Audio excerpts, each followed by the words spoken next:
सलाम परवरदिगार अब तमाम दोस्तों को शाद और आबाद फरमाए। आमीन। 30 मार्च 1973 में फिल्म मेकर्स कंपनी की जानिब से लाहौर में बनने वाली Urdu black and white musical romantic film Sehre ke Phool को रिलीज किया गया, जिसके फिल्मसाज बशीर नाखुदा और जान मोहम्मद थे। फिल्म के हिदायतकार और मुसन्निफ R.A. राखन थे। फिल्म के मुकालमे फयाज हाशमी ने मुरत्तब किए। फिल्म की मौसीकी नाशाद और मुआविन वाजिद अली नाशाद ने तश्कील दी। गानों की शायरी शेवन रिजवी और तस्लीम फाजली ने तहरीर की। फिल्म की अक्सबंदी जान मोहम्मद ने मुकम्मल की। फिल्म की कास्ट में नीशो, नदीम, आसिया, कवि, लहरी, तमन्ना, निराला, शाहिदा, आशा पौसिले, अलबेला, इशरत चौधरी, जलील अफगानी और कमाल ईरानी शामिल थे। फिल्म में 5 गाने थे, जिनकी गुलकारी नूरजहां, माला, मेहदी हसन और अहमद रुश्दी ने अंजाम दी। पहला गाना शायर शेवन रिजवी ओअज़ मेहदी हसन की नदीम पर फिल्माया गया।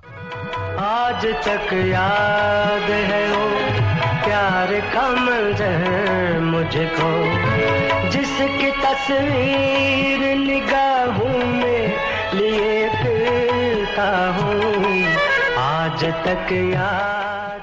दूसरा गाना शायर शेवन रिजवी आवाज अहमद रुश्दी की नदीम पर फिल्माया गया। तेरी मासूम सादगी के लिए, तेरी मासूम सादगी के लिए हंस रहा हूँ, तेरी खुशी के लिए, तेरी मासूम सादगी। तीसरा गाना आवाज नूरजहां की आसिया पर फिल्माया गया।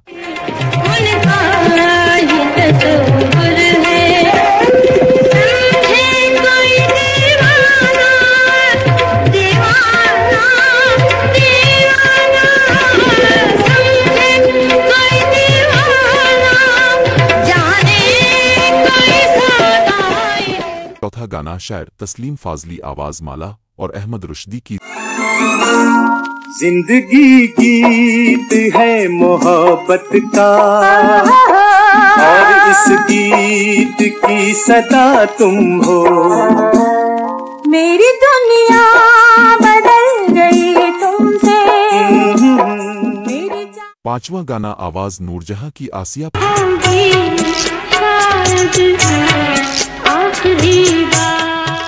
फिल्म की कहानी और गीत क्लासिक थे। फिल्म ने औसत दर्जे की कामयाबी हासिल की। कराची में सिल्वर जुबली से हमकिनार हुई। हमने ये फिल्म हैदराबाद के शालीमार सिनेमा में देखी थी। आपको अगर हमारी वीडियो अच्छी लगे तो पाकिस्तानी फिल्मी परस्तारों को शेयर कीजिएगा। ज़ेरोन के साथ रहें और हमेशा खुश रहें। शुक्रिया।